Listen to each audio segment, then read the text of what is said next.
Hi everyone, it's Patricia from TarantulaHeaven.com. Right now I am trying to get Miss Spidey and myself into the full frame, so apologies for the awkward posing. Miss Spidey is my grandma Stella Rosea. She is right here. She was moving around a little bit before, so I hope she'll give you some action today. Today I want to talk about something really important. This is a video about the most common living threats to tarantulas that are possibly or probably in your household. And I wanted to maybe give some tips on how to keep your tarantulas safe from these things. We've all been in tarantula groups where someone has a very unfortunate accident. If you've been in those groups, you probably know like there are some common denominators in terms of like the particular threats that come up. So the topics that I'm going to kind of talk about is, I think in order of frequency in terms of what I see in tarantula groups, are cats or like other pets, but mostly cats, children, and other people in your home, adults. So I'll kind of go through those first. Cats are the most common pet threat that I see people talking about in tarantula groups, and it's so unfortunate too because we cannot fault the cats or any animal really. No matter how great or docile your pet is, they all have instincts, prey drives, and things like that, and cats are very curious creatures.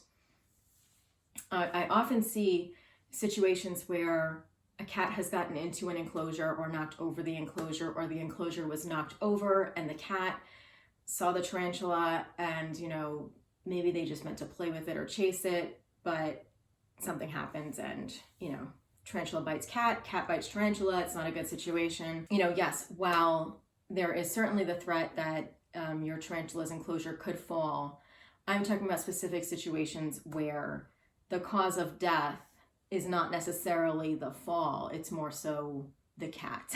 So some tips that I have in terms of protecting tarantulas from your cats specifically is to, one, keep your tarantula in its enclosure. Anytime you are taking your tarantula outside of its enclosure, you are putting it at risk. In case that tarantula falls, bolts, gets lost, your cat's a great hunter.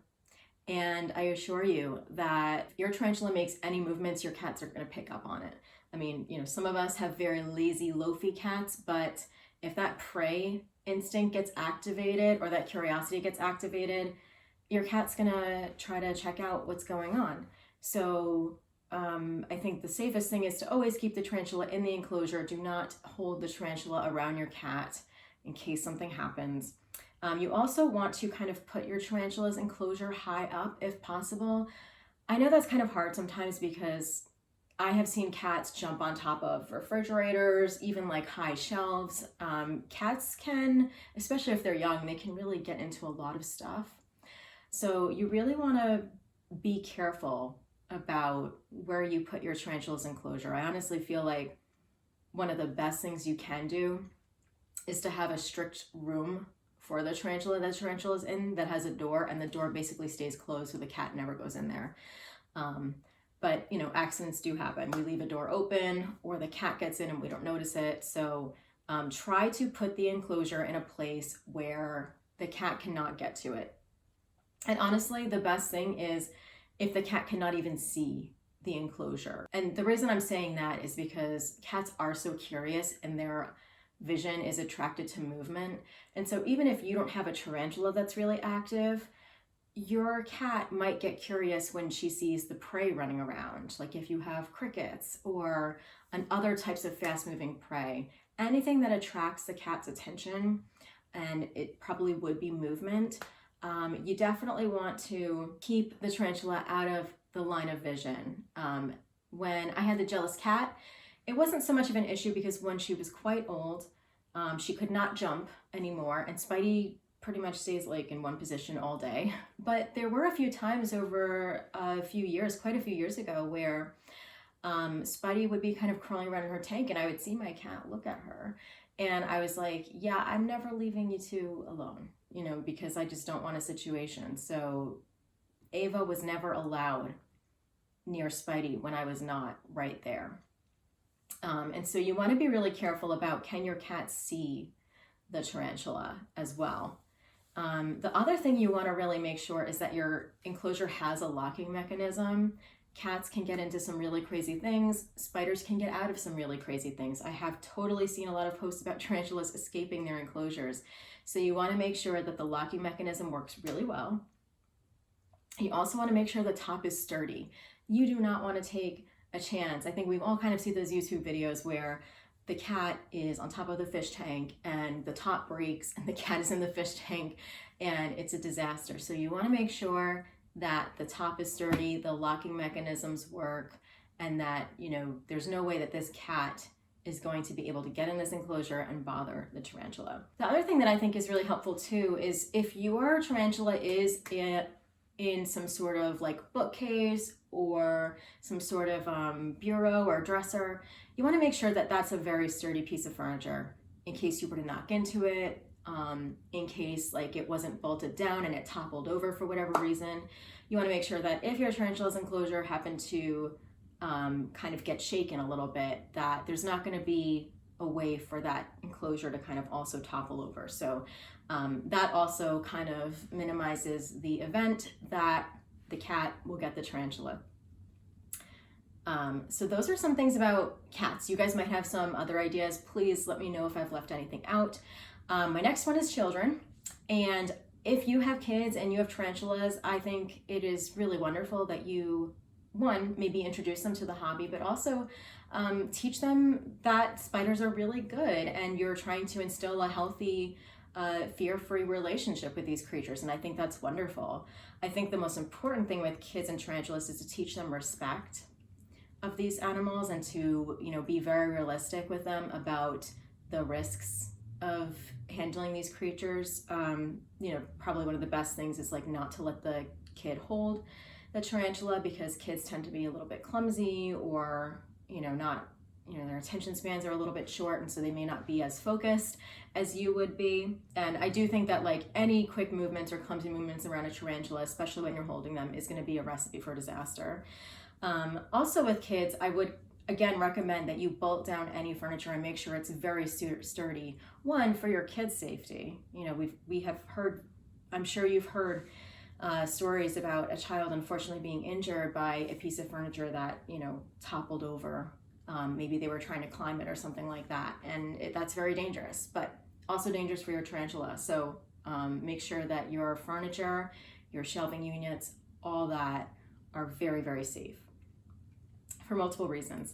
Another thing that I would say is keep them out of reach of your kids. I mean, I know that the kids are very curious, so you want to make sure that they're not only out of reach, but they're also in a spot that your kid cannot climb. You'd be surprised what kids can do when they really want to do something. And especially if you have said something like, you know, do not play with the spider when I'm not here, or, you know, kids get very curious and motivated to do things. So you want to make sure that this enclosure is in a space where the kid can't get even if they want to try.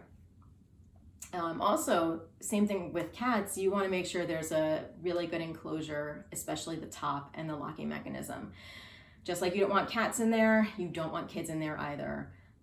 Kids are also quite likely to forget to close the lid, so you want to really supervise every single step when your kids are with the tarantulas. I think probably the safest thing to do is to keep your tarantula in a room, just like with the cats, and lock the door. Make sure your kids don't know where the key is, or make sure that they can't get in, and to never leave them unsupervised with the spider. It's really, really important that while we want our kids to be comfortable with these creatures and to have a healthy relationship with them, it's really important that we don't necessarily teach them to be completely fearless, because sometimes we do need like a healthy level of fear and respect for animals that are wild, and, you know, to not be naive about that and how that could be somewhat dangerous. The third thing is other people in your home, and I want to say this very specifically. I am not talking about your roommate that doesn't like spiders, but, you know, is like, hey, as long as it doesn't come near me, fine. What I'm talking about is more like abusive people in your home, and this is a loaded topic and I don't really like talking about it, but I must say that I have seen a lot of posts in Facebook groups about tarantulas where someone has to give their tarantulas away super fast because they either have to get out of an abusive situation, or even worse, I have also seen posts where an abusive partner, to get back at their victim, is killing or hurting their tarantulas. And I wish I could say that's a rare event, but I unfortunately see it maybe a few times a year. And I don't necessarily stay in the groups on Facebook a lot either, so I'm sure there are way more instances. And I just, happen to randomly see a post when it shows up. But if someone is threatening your pets, threatening anybody really, and shows cruelty towards animals or other people, especially those who are vulnerable, one, and maybe this is the therapist in me, but you want to really educate yourself about all the different types of abuse and to figure out how to safely exit that situation if possible. But also, since this is about tarantula safety and not necessarily human safety, you really want to rethink how safe your pets might be in your home, because it's not uncommon for somebody who is upset at you, who does not know how to manage their emotions, to hurt the pets to get back at you. And I so wish that was not true.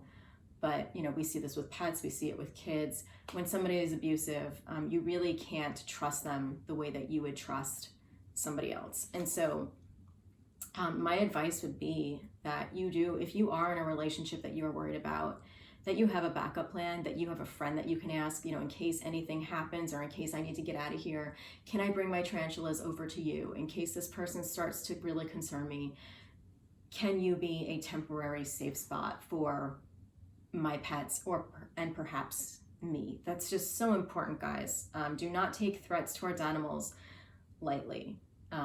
Any types of threats, honestly, lightly. It's just so heartbreaking how many times I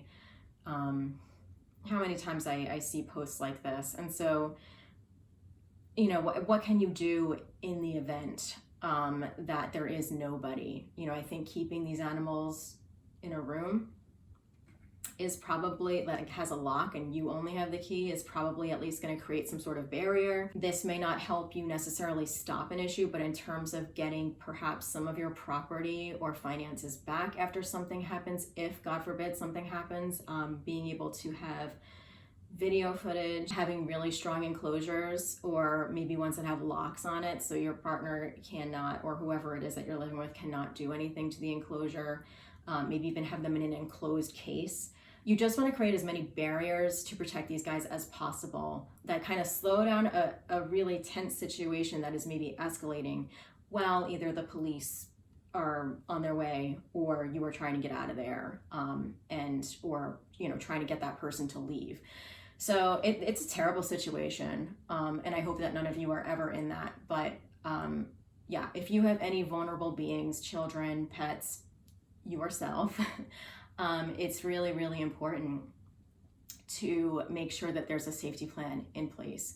I wish this were a rare thing, but it is not.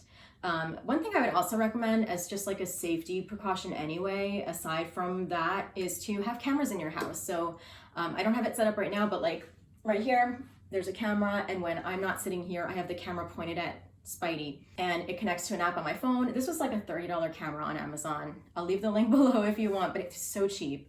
And it works great. It has night vision. I can see her.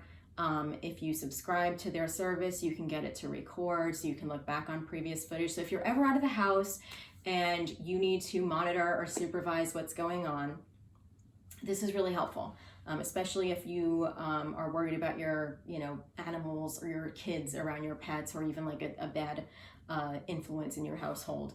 You want to make sure that you, one, if you're worried about it, have footage that you can look back on, but also that you can check it from anywhere. And, it's very, very helpful. It helps you to be able to react quicker when there's a problem. Some of the cameras, I think like the Ring cameras, are even like motion sensitive. So if you have a tarantula like Spidey, who is basically going to sit like this for a few hours, it'll give you notifications when there is motion in the enclosure, and then you can kind of check in. So those have been my tips. There are probably so many other ones and so many other instances that I have left out, but I think that these are some good food for thought. And I hope it was helpful to you guys, especially any new tarantula owners who like maybe are not thinking about all the things that could go wrong that you may need to be prepared for. So anyway, guys, I hope that's helpful. In the comments, please let me know if there's anything I left out or anything you can recommend based on your own personal experience. And I will see you next week for Tarantula Tuesday. Take care. Bye-bye.